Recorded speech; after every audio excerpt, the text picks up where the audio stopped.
The advice and opinions expressed by the host of Autism Live and her guests are meant solely as suggestion and should not be in any way construed as child-specific advice. Any choices you make in determining your child's treatment are completely at your own discretion.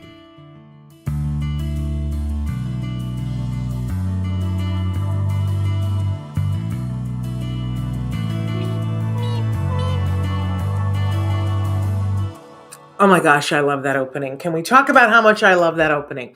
I love it a lot because it is so delightful and it's so wonderful. And I think it shows what we're all about here. But it also is created end to end by artists on the spectrum. I'm so proud of the fact that we're walking our talk. And I'm saying hello to Dr. Nassim. And we're live right now. It is the 9th of May. Happy belated Mother's Day to everybody. I hope that you had a great day. I fear that you are all like me and exhausted. Exhausted because I went to a really wonderful Mother's Day event on Saturday. But in order to do that, I had to get up extra early so that I could get in my pottery time, right? So by the time I got to the event, I was like, right? But it was super wonderful. It was hosted by the Ed Asner Center, and we made paintings, and it was really lovely, and it was just nice to be with other moms. Hey, good morning from Nevada to Nevada. They're saying good morning from Nevada. Laurie, so thrilled to have you here. And then yesterday, because I made a promise to my husband and my child when we were in full-on lockdown for 2 years and didn't go anywhere, see anyone, that if things got a little bit better and when we were feeling better, that we would go everywhere, do everywhere, see everyone.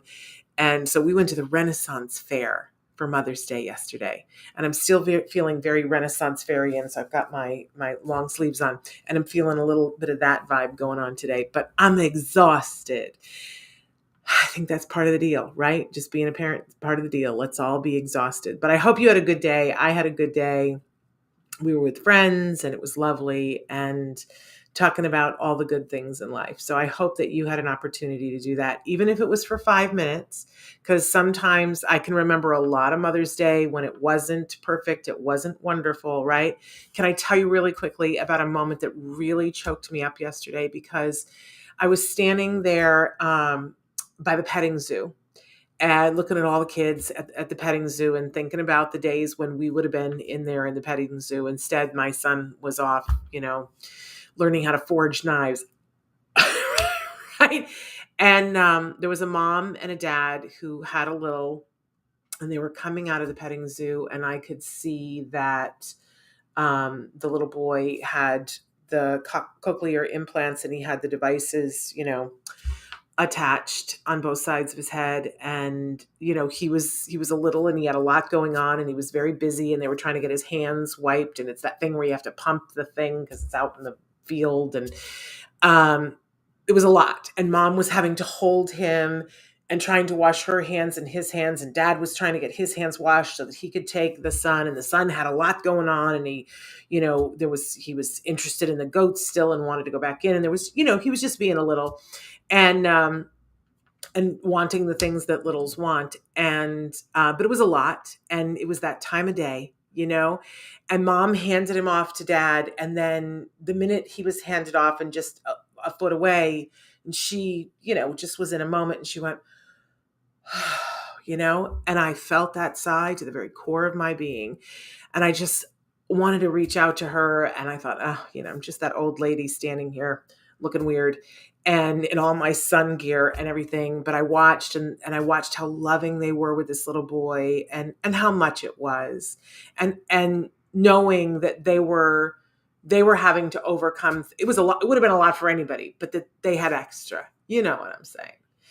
And I could tell that she's just a little tired and I couldn't help myself. And I walked up to her and I said, I just want to say to you, you're doing a great job. You're doing a great job. And she went, oh, thank you. Like, it's so weird.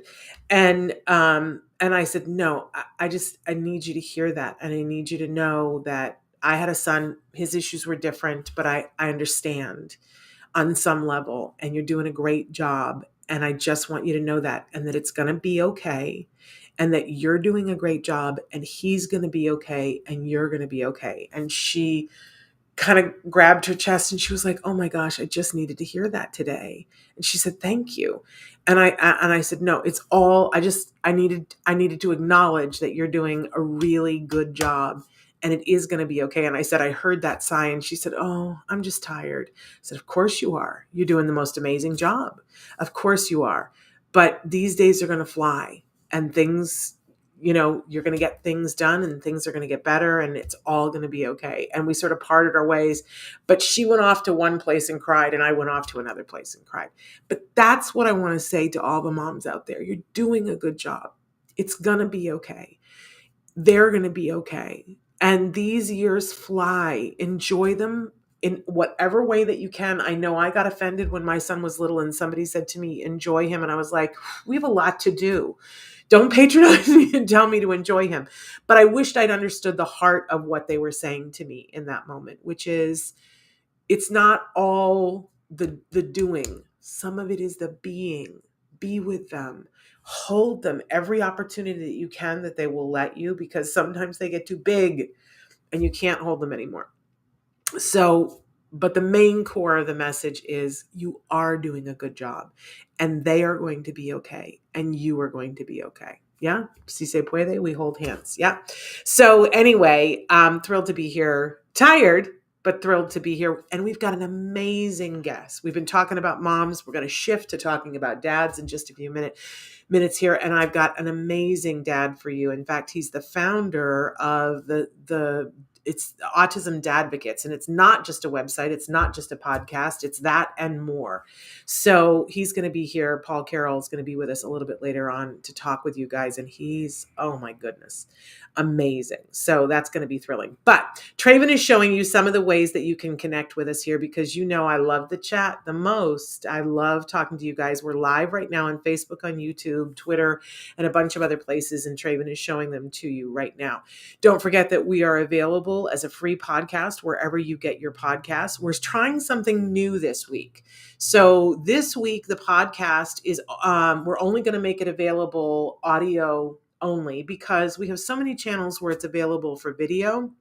So if you are somebody who listens to us in podcast and we want to hear from you, we're not taking it away permanently. We're just doing a test this week to see if you're okay with watching that on YouTube. I'm going to be honest with you. It's just very expensive to present the video podcast on the podcasting platforms. They've made it really expensive. So we're doing a little test this week, totally transparent, where we're only going to do the audio podcast, and encourage you to go to our channels, YouTube, and our homepage now, which is, you can still find us at autism-live.com, but we're also on Autism Network, and you can watch the video podcast there, because we want to be lean, mean, and doing things the economical way. So, but if that really messes you up, will you please do me a favor and tell us so that we know if it's a big deal for you to watch the podcasts on YouTube. We want to hear. We just did 1 week test. We're checking it out. All right. But we are available as a podcast wherever and everywhere. And we hope that you will check us out there. We are the #1 rated autism podcast. And I say that very humbly, because we know that it's because of you guys, because you've liked us, you've shared us, you reviewed us, and you found something of use here. And so I just want to say to you, thank you, and ask you if you could double down on that. If you find something you like here, please share it with one person and ask them to share it. We don't spend a lot of money on advertising, very little, in fact. So we appreciate it when you guys can do that for us. All right, moving on. I always like to remind you, lots of experts here on the show. I'm not one of them, but I am somebody who has been interviewing people in this world of autism for well over a decade now. I think I'm in my 13th year of interviewing people. I'm not good at math, so don't hold me to that. Somewhere around there, right? But I also care deeply. I ask a lot of questions. I always say, not an expert, but I have an informed opinion that isn't necessarily welcome. So if you want my opinion, ask for it. I'm happy to give it, but otherwise, don't worry about it. But listen to our experts and take everything that I say with a grain of salt, because I'm not an expert. My son will tell you, not an expert, right? Okay, so we do like to start our Monday morning with my favorite thing, I have many favorite things, right? But Monday, we like to start with something we fondly refer to as the jargon of the day. This is when we take on one word, one phrase, one acronym. We try to figure out what in the hey nani nani are these experts talking about? What does this have to do with this? Why should we bother? Really, that's the whole thing. Why should we bother? And the reason why we should bother is because when we understand some of these concepts, it helps us to get to that progress that we're seeking.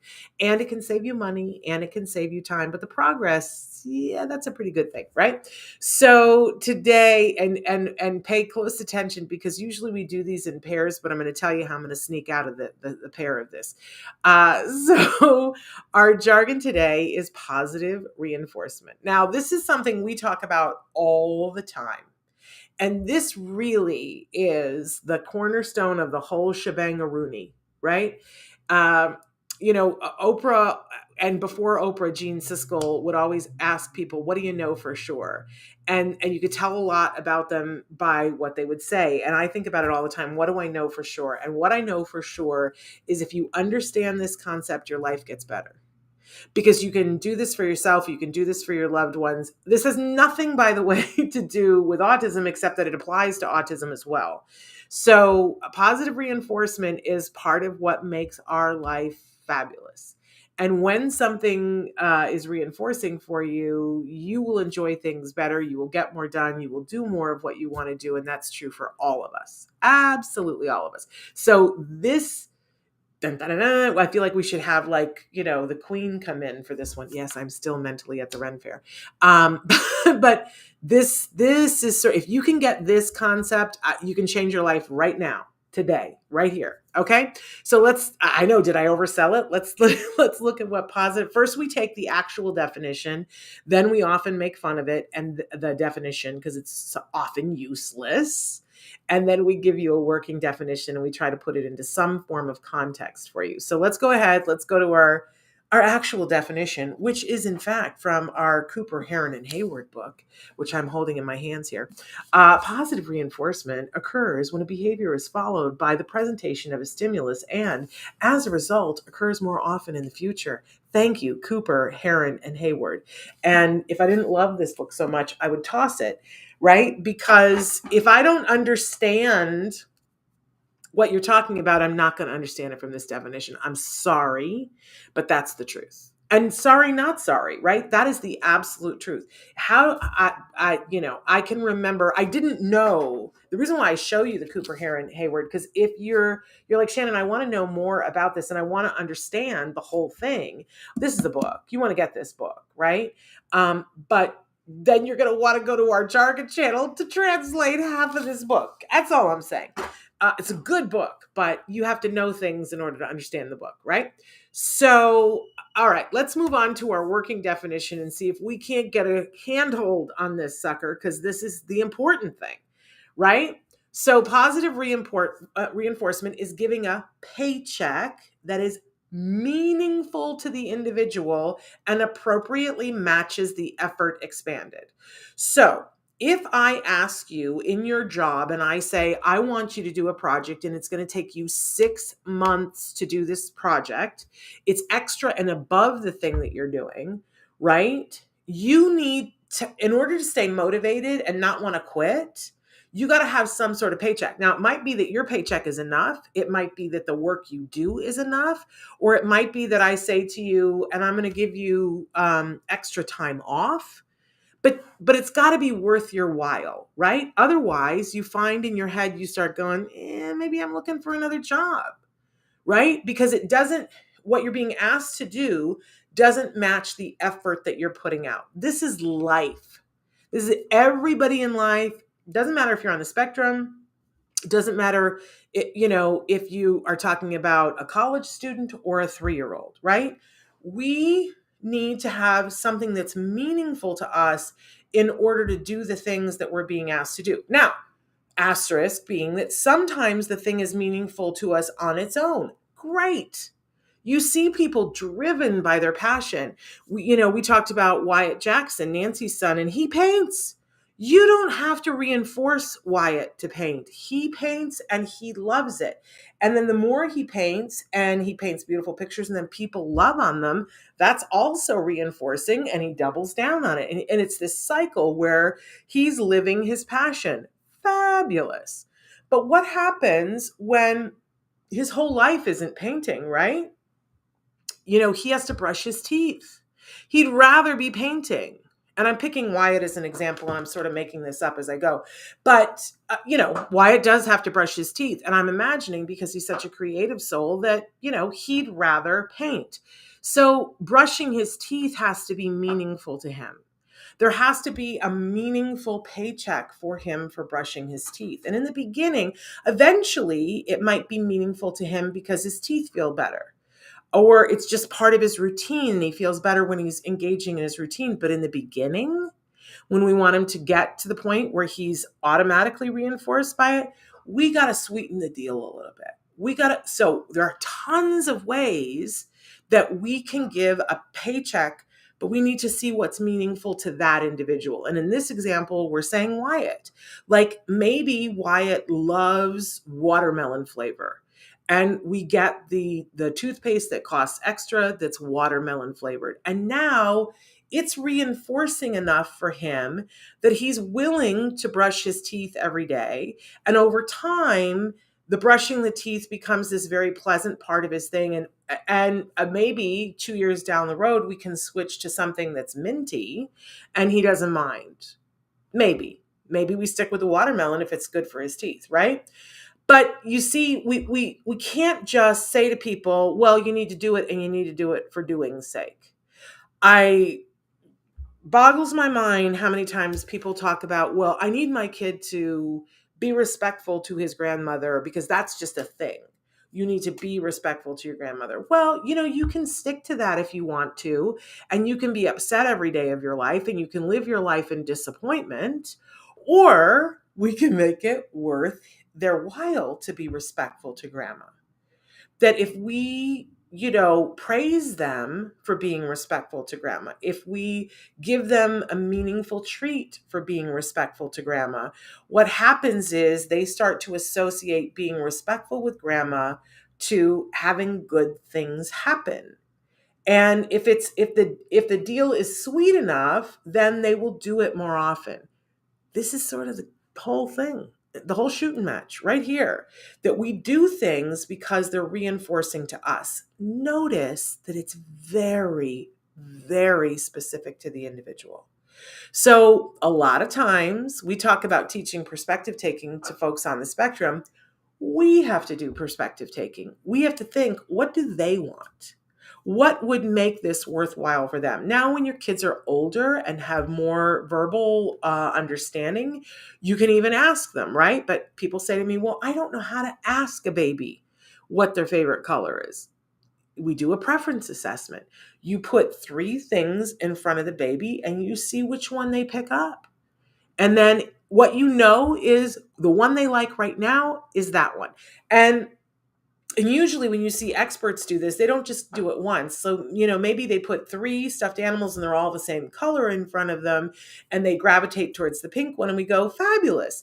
And we go, yay for picking the pink one, pink, pink, pink, pink, pink. Oh, yay. And then we move them around in different places and go and sit back and wait to see, do they go back to the pink one or do they just go to the one that's on the left every time? Because maybe they just like the one on the left, right? There are very clever ways that we can ask people and babies and individuals everywhere in between, what do you like? What do you want? I love it when I hear parents say things like, what should we work for today? Or what do you want your treat to be today? And kids perk up because they know I'm getting a paycheck. I'm going to get a paycheck for this. And I know there are some of you that are going to be like, well, I just, I don't want to live my life giving them a paycheck for everything. And I hear you, and I want to acknowledge what you're saying. I don't want to poo-poo it, but I do want to tell you that's how we all live. That's how you live, unless you're miserable all the time, and you might be. But if you are, stop and ask, what do I want my paycheck to be today? I'm going to do all these things that are going to be hard for me today. What's my paycheck going to be for today? That's a great way to be thinking. It's a great way to be thinking. And the other thing I want to say to you is when we start out this way with kids, they start out, I wanted my son to be polite to people. And when they say hello, and I didn't really know how to do that. But one of his therapists said to him, people just love it when you say their name. So my son was just learning how to read, and we would go into Walmart, and the greeter would go, hello. And he would look at her name and he would go, well, hello, Betty. And Betty would go crazy and go, well, what a handsome young man you are, and shower him with attention. Now, for my kid, that was the sun, the moon, and the stars. To this, and eventually he forgot that the therapist told him that when he totally forgot that. Now he just enjoys that everybody says, oh, he's such a polite young man. And that is part of who he is, that he wants to be looked at as a polite young man. So there is this crazy thing in behavior that you start out pairing it with something, and you pair it with something, and you pair it with something, and then it just kind of becomes your thing. Right? And it's that way for all of us, including people who are on the spectrum. So positive reinforcement. If things aren't going well today, I want you to stop and ask, have you given yourself positive reinforcement? Have you given the people you work with positive reinforcement? And remember, the important part is you might think it's meaningful to you, but it may not be what's meaningful to them. How you know is if you see the behavior happening more and more. The thing that you gave the reinforcement for, if it happens more and more, then you know you had the right positive reinforcement. If it doesn't, it's not that you messed up. You just got to try something that's more reinforcing to that individual. We've all had work give us the thing to give us reinforcement that we go, that's nice, but I really would have rather had, right? Got to get the thing that's meaningful to the person. Okay, positive reinforcement. We got to move on. Our guest is waiting. Let's look at our question of the day. Our question today, and you guys can be answering on the chat. I see that Amanda's there with her blue hearts. And Amanda says, yeah, I'm not that parent. We give many paychecks. It works for us, doesn't it? And your life is, I think life gets better when it's the truth. And Kathy says, my 18-year-old still uses the watermelon toothpaste. Woohoo! I love it. Okay, so here's our question that goes with all of this, saying hello to Helen as well. What paycheck gets you through the difficult moments? Are you using this for yourself? Because I got to tell you, it all starts with us. We got to model this for ourselves, for our community, for our kids. What paycheck gets you through the most difficult moments? How do you get through it? My son gave me the biggest compliment a couple of years ago. I was painting his bedroom. I'm ashamed. We moved into our house and it had these beautiful Winnie the Pooh murals all over it. But, he was starting his senior year of high school. And you got to paint that thing, right? And I'm not a good painter. I don't have patience. I'm not good at finishing things. And it got tough. We've got high ceilings in that room. It was really, really tough. And at one point, my son came in the room and he said to me, can you teach me how to do that? And I said, yes, get in here. Let's paint. I'll show you how to put the blue tape down. And he was like, no. I want to learn that too. But I want to learn. He goes, I see that you push yourself when you get to the part where it's hard, you're able to push yourself through to finish it. How do you do that? I said, I'm not good at it. He said, but you manage it. So teach me how to do it. And I realized in the moment, I never really thought about it. I said, you know what I do? I picture it done. I picture in my head that somewhere on this timeline we call life, there's going to be a time when I'm going to walk in this bedroom and it's going to be done. And this is not going to be the rest of my life.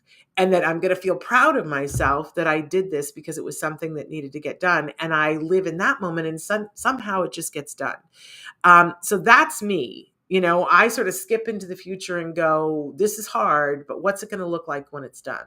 That's the paycheck I give myself. And it's just one of the many paychecks. But what paycheck are you guys giving yourselves?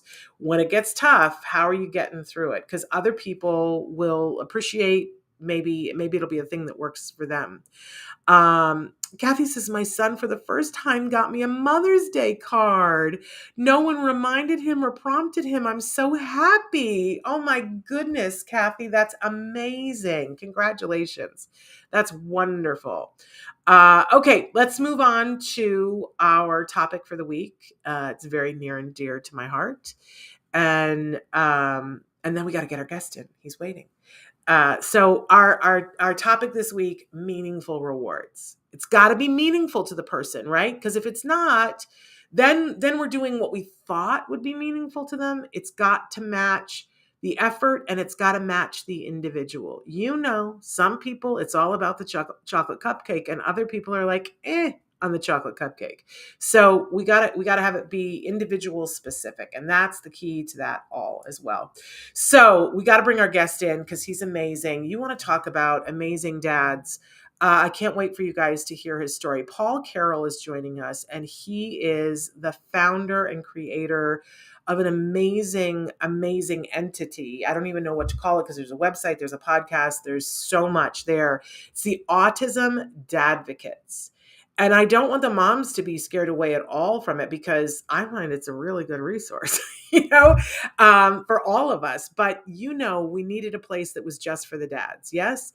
There's more to Paul's story, though, and we're going to get to hear more about that. But I do want you to know that he is the executive director of talent development at CVS, which is CVS Health, which is just absolutely amazing. And, he's someone who is one of those people who gets it done, right? So amazing to have him be a part of our community, with over 20 years being a leader in the area of developing talent. But then, and he's going to tell us how he came to be in the autism world and how that spurred him, because he is so amazing, to create this space for dads. I want you to check out his podcast. I've been listening to them the last couple of weeks. It's so, so delightful. So let's get him in here and hear from him. Paul, welcome to Autism Live. Hey, thank you so much for having me, Shannon. This is a Are real you treat kidding? for me. This is an honor. I always say, we love to hear from all the moms, absolutely, but we don't get to hear from enough dads. And I find it so uplifting. And every time I talk to you, Paul, I get so excited, because I think the things that you're doing are just spot on, spot on. So let's dig in and talk about some of the things that we're doing. But let's talk about you briefly here. That you and I have talked about this before, that every parent has the story, right? So tell us the story. How did autism come to be a part of your everyday life? Yeah. And it's so funny, Shannon, because there's so much power in storytelling. And I think that's a big part of Autism Dadvocate. So every story is unique. Mine is quite unique as well, only because my son had a very late diagnosis. There were no indicators, Shannon, early on of my son being any different, except for, and we all as parents know this, who I'm looking at the chat, that, that's interesting. That's a little different. But my son verbally progressed at the right age. He toilet trained in less than a week. There were no early indicators, but there were quirks. There were peccadillos. There were idiosyncrasies that caught my eye. Things like when he would write, like he was obsessive about the Arabic alphabet and would just write it nonstop, line after line, page after page. He didn't quite line up toys, but behaviors like that, a real desire for order. There were a few red flags. We got him into early intervention because of some lack of gross and fine motor skills. I particularly noticed on the playground. I was like, wow, he's really challenged, just doing things kids much younger than him can do very easily. We did talk to a few specialists, and I always share this story, Shannon, because it's fascinating. I knew in my gut something was different, and I thought it was autism. And at my son's physical with his PCP, I looked the doctor right in the eye, and I said, Dr. Grumbach, do you think my son has autism? He looked me dead center and said, no, I think your son has sensory processing disorder. So like many dads, Shannon, I think dads default to denial, where I do think moms default to curiosity. And I remember driving home with my wife and saying, see, the doctor said it, like diagnosis confirmed. It wasn't really until 10 or 11 that he was diagnosed. So just a very interesting and unique journey compared to others I've heard, Shannon. Yeah. But I gotta say, I always want to hug everybody when they tell their story, because there's always some part of it where we didn't get what we needed. And I keep hoping that we're going to crest that at some point and that that's going to change. But I do think that all of us telling our stories, that I think it helps others to realize, oh, okay, I'm not alone in this.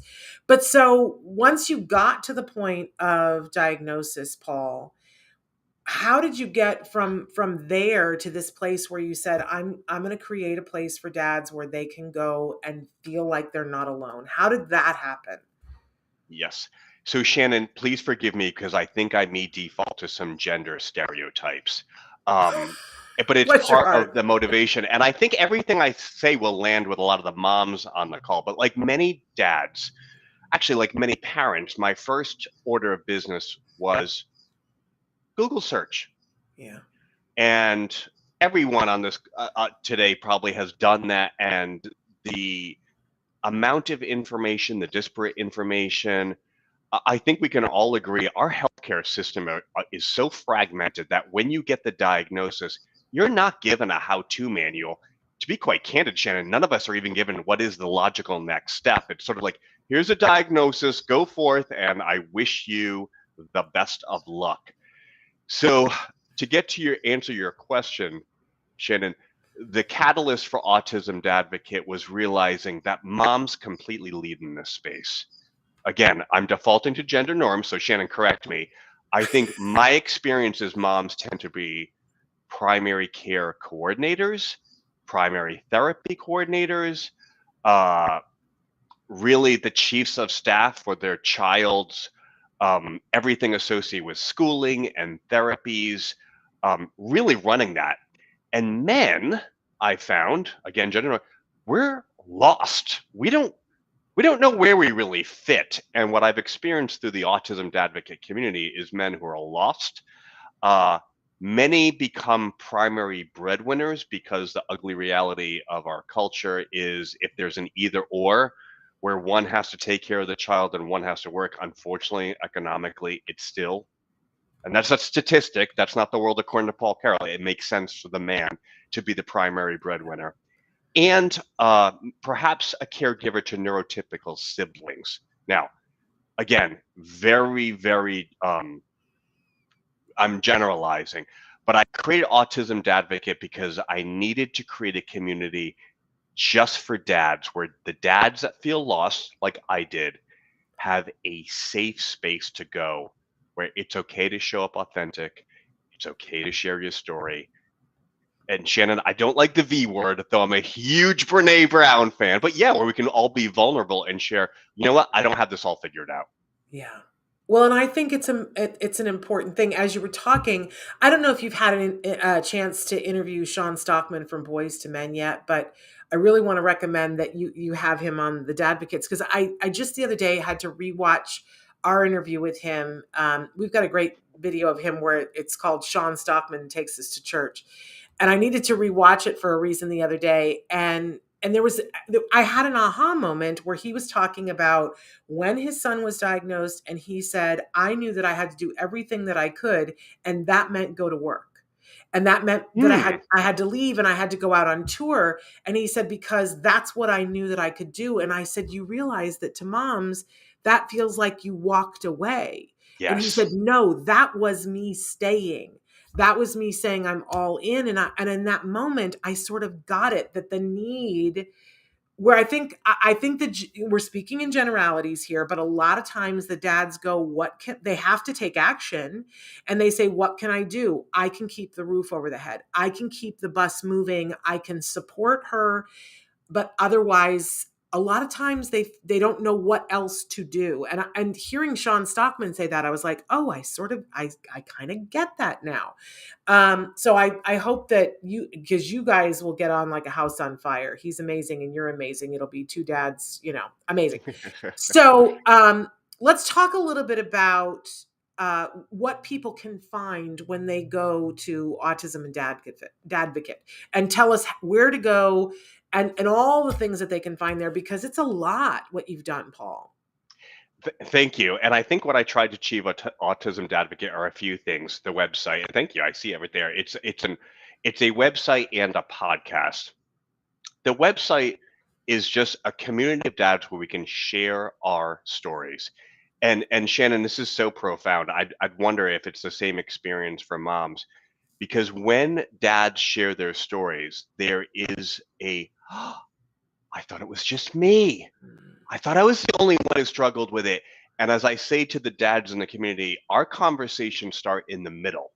They don't start at the beginning, because we have so much shared experience that there's a rapport, there's a camaraderie there immediately. So Shannon, let me share an example with you, and you can share if this has been your observation as well. One of the fathers shared a compelling story of being completely aware, my daughter doesn't get invited to birthday parties from her classmates. And I said, that happened to me. And I thought it was just me with my warped thinking of exclusion. And then all the other dads are, yes, yes. When did it become that my daughter and son didn't get invited to classmates' birthday parties? You are not alone. And that profound feeling of validation where it's like, it's not just us. It's others in our community. And I think because of the way our society is set up, as women, we find that really early on.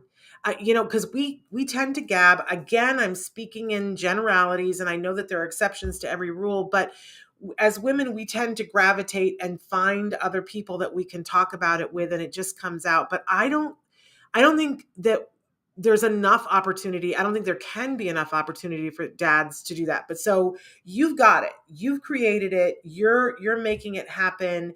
And dads can go to the website. Again, it's up there. You can just go to autismdadvocate.org. But if you want to get to the podcast, you just do the / and the podcast to get that. I love that Amanda's written in and said, I never thought about it like that. This would explain why my husband is so dead set on working himself to the bone. Yep. I would rather support than money, but this special needs life is expensive, so I understand better now. And that's healing to the moms to know, Paul. It's really healing to the moms. Yeah, and I really appreciate Amanda's comment, because it gets to the crux of some gender norms. Men, we feel judged by how we provide. And so if we are lost, we will default to the gender norm of, I have to be the provider. As you said, Amanda, this is expensive. So that is where I, as a man and as a father, can step up. Yeah, absolutely. And it's hard. I always say, I don't think it's been my finest moment with how I supported my husband in doing that. You've had Rodney Pete on your podcast, which is that's an amazing show. We've had Holly on many times, and Holly says, if she could do anything over again, she would be more supportive, because she says she wasn't, that she told him, I'm on Autism Avenue and you either need to get there or we're leaving without you. And that it took Rodney a little while longer. And that is not unusual. There are times when it's the complete opposite, where dad gets there first and it takes mom longer, but we certainly hear the tale often that it takes dad a little while longer. Do you guys talk about why that is, that it takes longer for you guys to really be out of the denial? I think it's partly gender norms, and I would agree with you, Shannon. I think that women intuitively are better connectors.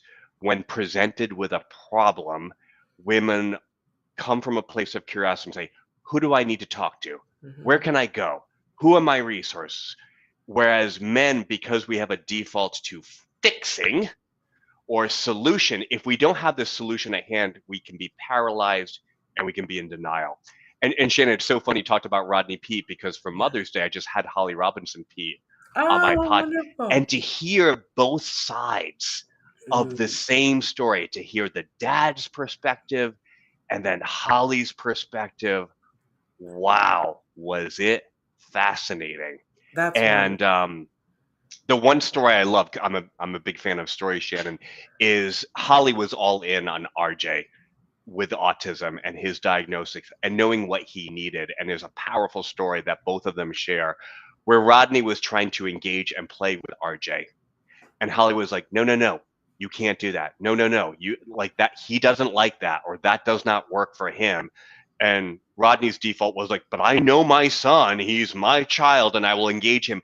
And it was just a great representative story of how you have two parents trying to do the right thing, but coming from completely different sides of the equation. And that causes like fractiousness in the marriage, a chasm that can open up between mother and father.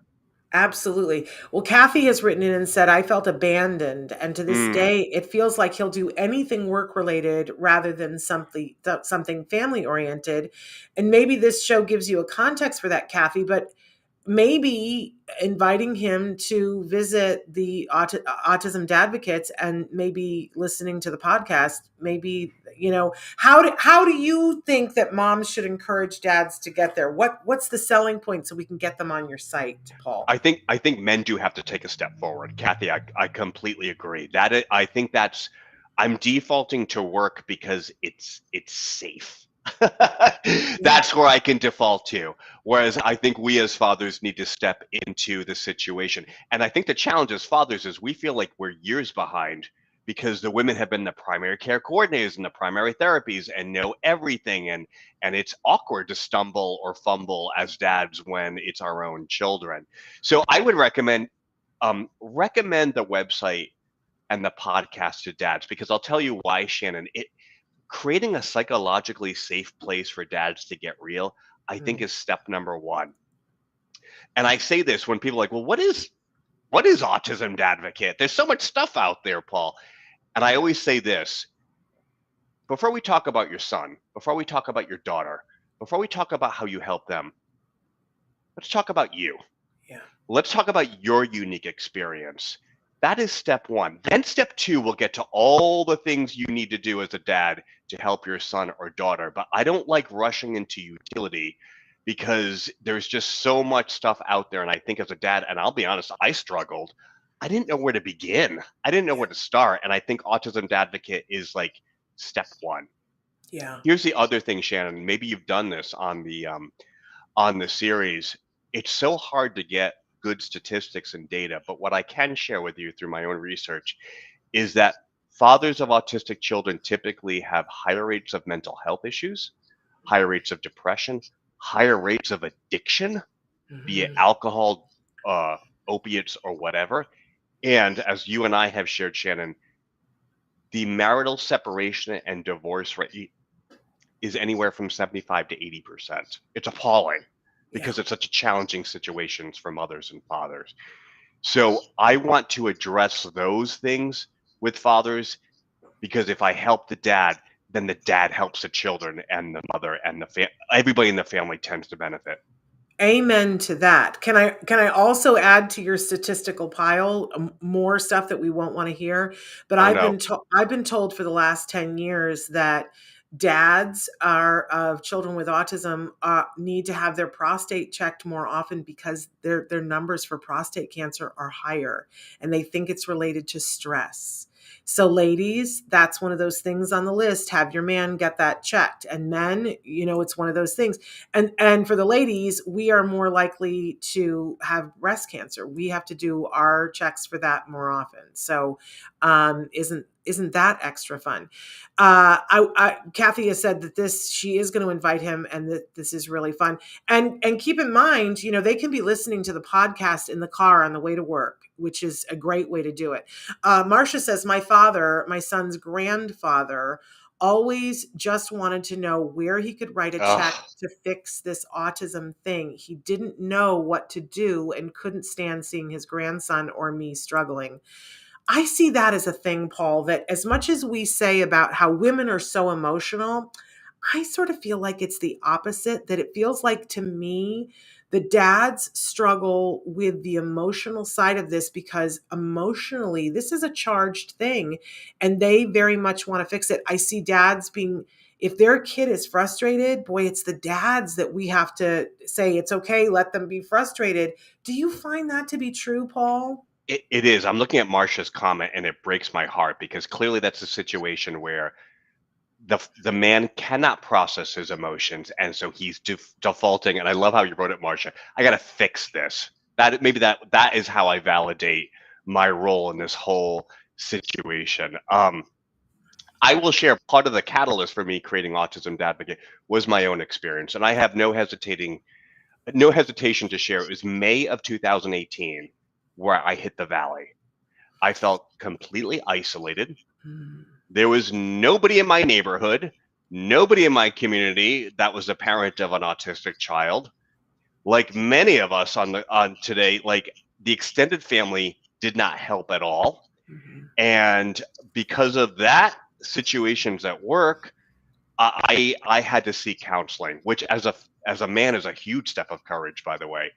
And that really helped me to process what I was going through. And once I came through that, then I actually launched and created Autism Dadvocate in early 2019. Again, gender norms. I think women by nature have better emotional vocabulary, better emotional literacy. And though it's a highly charged situation, I think women are just better equipped to handle how intense the situation is. And men struggle, fathers struggle. But it's not because they're without emotion, you guys. I think when we as women look at it and go, well, he's being unemotional about it, I suspect that that's festering somewhere and boiling up. Lots of people writing in. Marcia says, are you finding that any of the dads are recognizing the autism traits in themselves? Boy, what a great question and a loaded one. Yes. Because I've actually thought that myself. There is a tick that my son's name is Vaughn, does. And I've admitted to no one that when no one is looking, I do that same tick. So I do think, I don't know, but I don't know. But Marcia, I think your question is a very fair one, that perhaps there is some guilt, again, using a good emotion, that maybe I'm the one who is responsible for my son or daughter. Maybe it's my genes, my environment. And I'm looking at Jen, I'm looking at Amanda's comment. Yes, yeah. So you were one of the 75 to 80%. That breaks my heart to hear that. Yeah, that her first marriage didn't survive. But I don't know if you saw that she really lucked out in her second marriage, won the lotto with her second husband. And that's wonderful. We're grateful for that, Amanda. Christina says, sometimes men are the main caregivers and their wife struggles. A family on the bus, it's the mother that has issues. I'm not sure that I understand exactly, Christina, what the rest of that sentence was, but yes, it can be the flip. I have a very good friend that and I always like to give the asterisk. It's not everybody's story, because I have a very good friend who is an amazing mom and is totally on board now, but she'll be the first person to tell you that her husband had to sit her down and say, babe, you are in some serious denial, and we need to get on this bus. We need to be moving in a certain direction. And she was still saying, no, everything is fine. It just took her a while longer. And sometimes it does. And we can't judge ourselves for how long it takes us. But when we can get on board and say, okay, how can I be of service to my child? I think it feels better. When you realized, Paul, okay, this is what I'm facing, and the first time that you knew something to do, was that your story, that you felt better once you had something to do? Yes, absolutely. Absolutely. Amazing. Like, men want to take action. And I think the challenge, and again, gender norms, asterisk, when one valuable lesson I learned about myself is when my wife would verbalize how challenging the situation it was, I would want to either fix it, solution it, or offer suggestions. And what I learned in hindsight is I was doing it wrong. She just wanted to be heard. She just wanted me to be patient and just listen to me. I don't need you to interject. I don't need you to offer anything, but you need to hear my experience, Paul. And that's a valuable insight for us as dads to hear. Like, just listen. Shut up and listen. There is that. There, and all the moms are going, we love Paul. Paul is great. I need to have my husband listen to Paul. Because I think sometimes men just need to hear that, because they don't know. Yeah, and what I would invite the moms to think about is when your husband or partner does interrupt or offer a solution, we are thinking we are helping. So it's not, it's actually coming from a place of good intentions, but it is perfectly fair for moms to say, look, I just need to be quiet. I just need to listen. I don't need you to help. Or I don't need, you'll help me by listening, Right. but I don't need solutions or fixes. I've got that. And that is a change in my behavior that I have made. Yeah. Well, and I sometimes have had to feed phrases to my husband because he'll listen, but then at the end he doesn't know what to say. And so sometimes I will say to him, I'll say, "Okay, I need for you to just sit still and listen to me. I need to offload this. And at the end, I need for you to be on my side and tell me that I'm doing a good job and that it's all going to be okay. That's all I need." And he goes, "Oh, I can do that." Uh, he's like, "Oh, is that what's required here? Sign me up." And he pulls up a chair and he can do it. But sometimes I have to be that specific with him. Are you that way, Paul? Do you find that helpful? I used to be. I think I'm better now, but I like what you said about, look, I just need you to affirm how I'm feeling. Yeah. Like that is helpful. Yes. And so Shannon, I'm looking at what Christine is. My husband just stands back and watch when I need help. So advice I would give to fathers is listen and ask open-ended questions, truly coming from a place of curiosity. How can I help in this situation? And the moms may say, get out, like Right. you're exacerbating and potentially creating a meltdown situation if there's two of us in the room. So I think that's another thing I'm trying to teach fathers to do is when you interact with your partner, how can you truly come from a place that helps her? And from the mom's side, Paul, what do you recommend that Christina say when she needs help when her husband is just standing there? I think because women are intuitive, occasionally there's some assumptions. You can tell I need help. Can't you see what? Right. Like it is okay. It's not patronizing if you're very explicit. I need your help. Can you please do this? Yeah. And if it's not in the moment, after the moment is perfectly fine. Yeah, absolutely. We used to do a thing, my husband and I don't know if you and your wife did this, where we would say, "I need to tag out." And Oh, right? Because like something would be happening, and we sort of set up that one person at a time would deal, that we wouldn't tag team on him at the same time. But then when I was reaching critical mass, I would say, "I need to tag out," and my husband would go, I'm totally in." But that was a discussion that we had when everything was okay, like at 1 o'clock in the morning when our son was asleep, where we go, "Let's say this," and that's how we'll know how to do that. I do also want to acknowledge that way back at the beginning, somebody asked a question about behavior, and I'm going to get to it before we get to the end. So Roxy, don't give up. I'm going to get to your question, but I got a couple of things because we're ending our time here with Paul. But Paul, really quickly, I have some rapid fire questions for you because the podcast is amazing, you guys. You've got to check it out. I want to go and listen to the Holly Robinson Pete interview now, but check out some of the other guests that he's had as well. Traven will put the thing back up there. When does it drop at a specific time, Paul, or a day, it, or? it doesn't drop on specific times. I can say to this group, it's about twice a month. I intentionally make the podcasts around 25 to 30 minutes. And no, it's not because men have short attention spans. I've gotten feedback that it is a great podcast episode to listen to during a commute. So Yes. 25 to 30 minutes is a very commute-like podcast.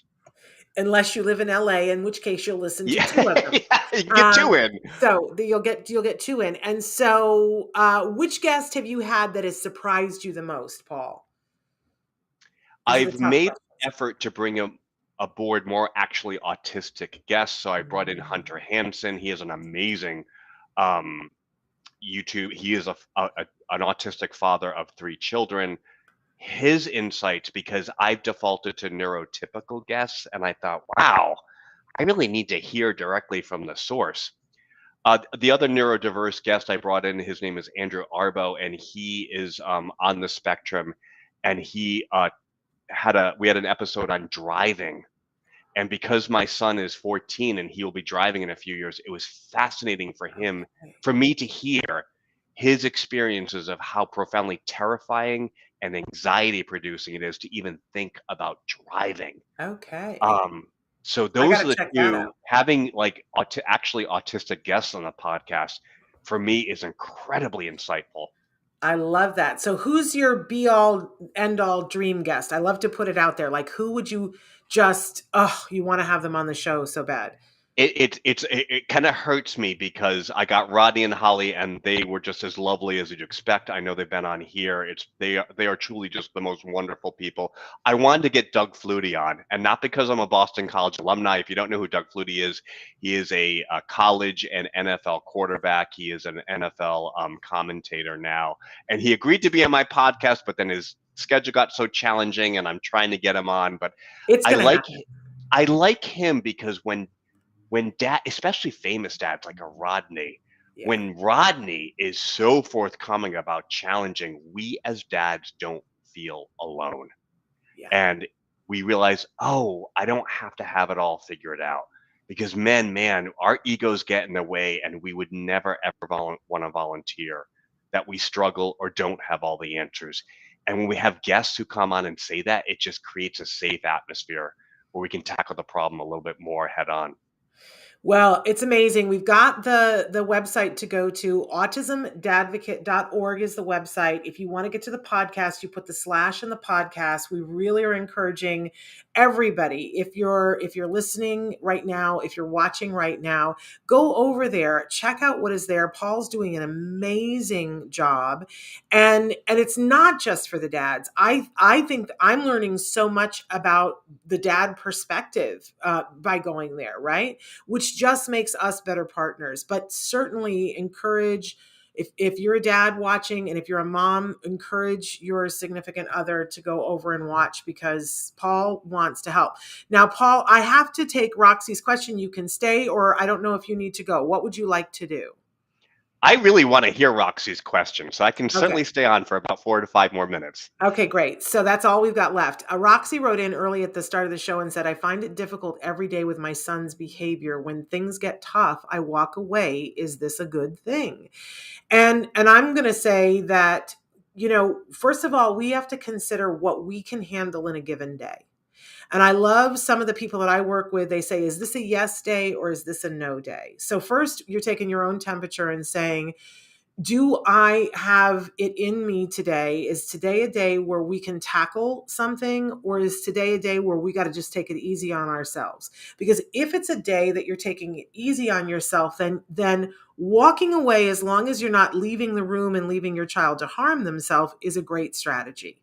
It is not the long-term be-all, end-all strategy in all cases, but it is in some cases. We talk all the time here about that every behavior that anybody does, that I do, that Paul does, that you do, that has a function. We do things for a reason. I drink my tea because my throat is dry.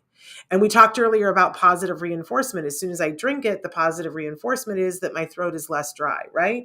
Your kids who are on the autism spectrum are engaging in behavior because there's a reason.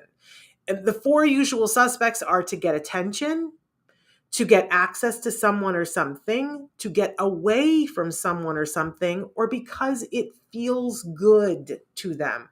That's why they're usually doing what they do. There's an asterisk. The 5th one is control when they're older, because they want to control the situation. So those are your be all end all 5. And it can be a mix of 2. But if I am doing something because I need your attention and I don't have the words to say, I want your attention, then I might bang my fist on the table. I might hit you. I might hit my head on the desk if that's what gets your attention.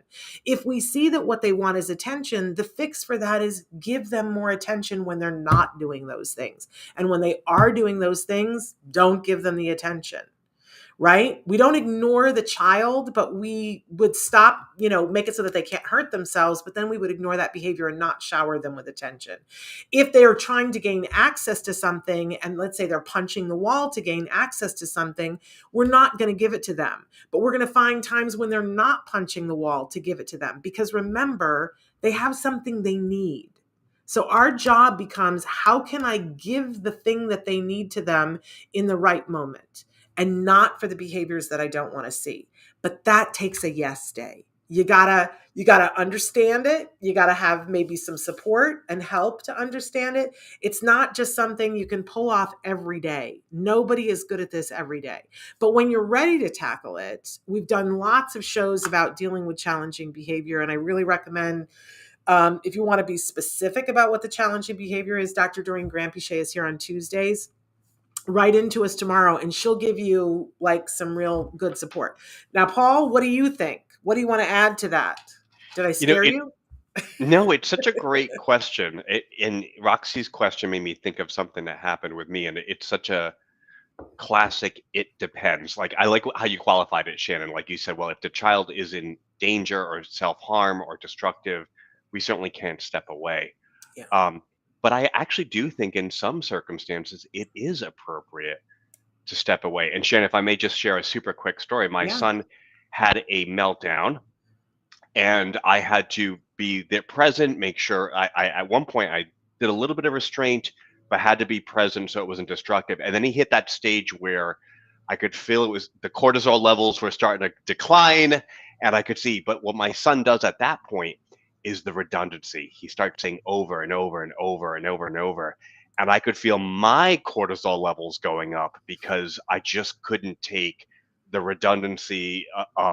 So I actually intentionally stepped away, knowing he's in a good place physically. I need to step away and allow him to just unwind because now I'm starting to get worked up. So I don't know if that story illustrates, but I think it's Yeah. fair to walk away occasionally. Yes. Yes. It's not a bad strategy for a lot of different reasons. Julie wants to know again, what is the name of your podcast, Paul? It's called Autism Dadvocate. It is on iTunes and Spotify. I have 28 episodes again. I intentionally make them about 30 minutes long. And I've had some great guests like Holly Robinson P, Rodney P. I hope to get a few more names that maybe this group knows because the power of storytelling cannot be underestimated. I've got some dads for you. Marcia says husbands need to be taught the creativeness of facing and finding alternatives to use when their first line of response, confrontation, doesn't work. We teach our kids tools. Dads need to be taught the tools too. Hoping awareness of autism and early identification will help the dads today. And head on over there, Marcia, and get your husband over there because there's a lot of really great stuff happening over there at Autism Dadvocates. We're past time. Paul and I both need to go. Paul, you're amazing. Keep doing your good work. We need you.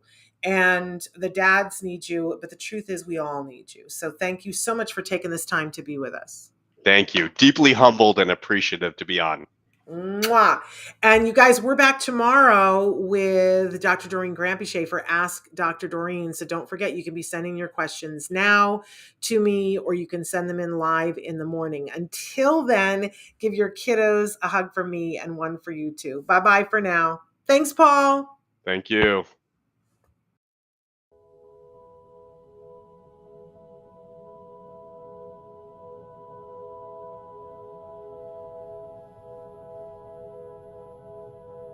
If you found anything helpful in this video, please give us a like. In fact, make sure that you smash that subscribe button on YouTube and give us a like on Facebook.